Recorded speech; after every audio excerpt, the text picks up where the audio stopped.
Good morning. প্রতিদিনের মতো আজও শিউলি ফুল তুলেছি, আর আজ বেশ ভালোই কুয়াশা পড়েছে।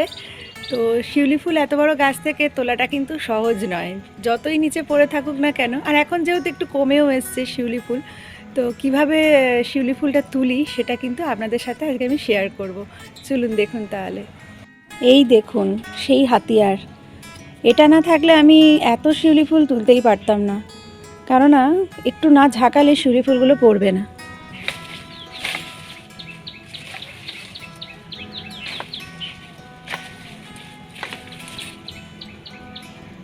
দেখলেন কিভাবে ফুল পাড়তে হয়,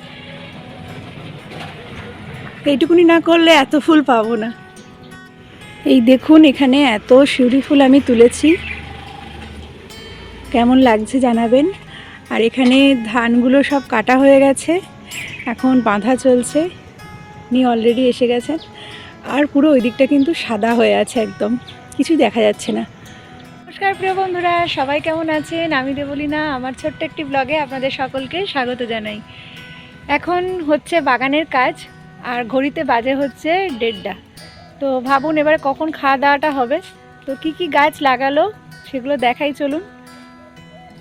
এখানে নিয়ে এসছে কোকোপিট, হাড় গুঁড়ো, আর ওদিকে কি কি গাছ লাগালো চলুন দেখাই। এখানে আছে ভার্মি আর পটাশ, আর এখানে গাছ লাগিয়েছে হচ্ছে এই দেখুন গাঁদা গাছ এখানে আছে। তো এই গাছগুলো লাগানোর সময় হচ্ছে এইগুলো দিয়ে দিয়েছিল। এই দেখুন এই গাছগুলো বসিয়েছে, আর বসানোর সঙ্গে সঙ্গে যে জলটা দিয়েছে না, এটা কিন্তু এমনি জল নয়, এটা সার দেওয়া জল।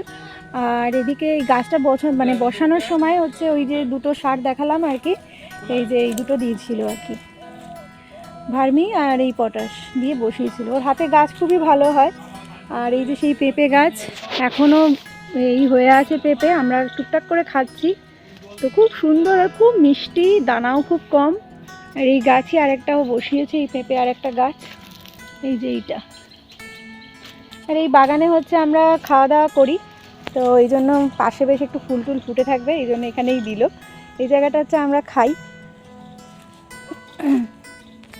এই যে গাছগুলো বসানো আছে সেগুলো হচ্ছে ছেলে এক্সট্রা করে আবার জল দিচ্ছে, তো গাছগুলো নষ্ট হয়ে যাবে, ওই জন্য আর কি চেঁচামেচি চলছে।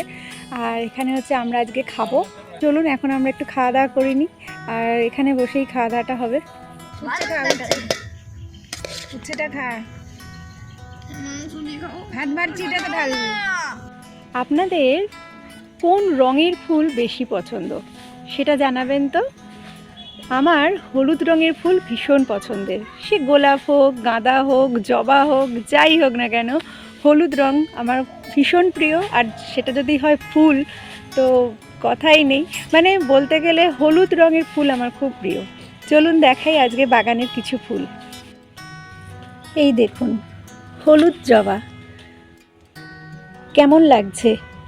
আজকে বাগানে এরাই আলো করে আছে। জবা ফুল, হলুদ জবা ভীষণ ভীষণ প্রিয়, আর তার সাথে হয়েছে এই টকটকে লাল দারুণ জবা। তো কেমন লাগছে জানাবেন। কয়েক সপ্তাহ আগে আপনাদের সাথে শেয়ার করেছিলাম একটি শর্ট ভিডিওতে, যে পাশের বাড়ি থেকে গাঁদা গাছ নিয়ে এসেছিলাম, সেটা ছিল একদমই নেতানো। আর আমি ভেবেছিলাম যে শিশিরে রেখে দিলেই গাছগুলো আবার চাঙ্গা হয়ে যাবে, কিন্তু সেটা ছিল ভুল একটা পদ্ধতি। কিন্তু তখন শঙ্খ কী করেছিল না, একটা গামলার ভিতরে বালি নিয়ে আর সেটাকে ভালোভাবে গেঁথে গেঁথে দিয়েছিল আর কি। তো পরের দিন উঠে দেখেছিলাম যে এইরকম অবস্থা, যে একদম গাছগুলো প্রাণবন্ত হয়ে উঠেছে। আজকে দেখাবো যে সেই গাছগুলোই কীভাবে কুঁড়ি এসছে, কিভাবে বসানো হলো আর কি, কি সুন্দর একটা শিকড় বেরিয়েছে। চলুন ভিডিওটাই দেখি। দেখুন কি সুন্দর হয়েছে গাছগুলো, একদম যেন সেই ফল ফল করছে। আর গাছে দেখছেন কুঁড়ি এসেছে। তো কুঁড়িগুলোকে কি করতে হবে না, কুঁড়িগুলোকে এই অবস্থাতে কেটে নিতে হবে। তো দেখুন এখানে কুঁড়িগুলো কেটে নেওয়া হচ্ছে, এরকমভাবে সবগুলো কুঁড়ি ভালোভাবে কেটে নিতে হবে। তুলে দিতে হচ্ছে কেন? গাছটা তো বাড়বে, এগুলো মাটিতে বসাবে না?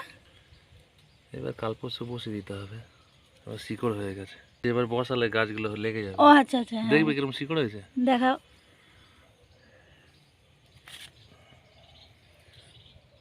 বাহ, দেখলেন তো তাহলে কি সুন্দর শিকড় বেরিয়েছে। কেমন লাগলো জানাবেন। আপনারাও এইভাবে কিন্তু করতে পারেন। সন্ধ্যের মুখে সব গাছগুলো বসিয়েছিল আর আমি এই সকালবেলায় আর কি ভিডিওটা করছি আপনাদেরকে দেখাবো বলে। তো দেখুন কি সুন্দর হয়েছে গাছগুলো, বেশ দেখেই মানে মনটা ভরে যাচ্ছে। এইখানেও কিছুটা দিয়েছে আর কিছুটা পুকুর পাড়ের দিকেও দিয়েছে আর কি, বসিয়ে দিয়েছে। তো আজকের এর পুরো ব্লগটা আপনাদের কেমন লাগলো জানাবেন। ভালো লাগলে ছোট্ট করে একটি কমেন্ট করবেন। আর যারা সাবস্ক্রাইব করে নিয়েছেন তাদেরকে জানাই অনেক ধন্যবাদ। যারা এখনও করেননি তাদেরকে অনুরোধ রইল। সবাই খুব ভালো থাকবেন, সুস্থ থাকবেন, সাবধানে থাকবেন। আজ এই পর্যন্ত, আসি, টাটা।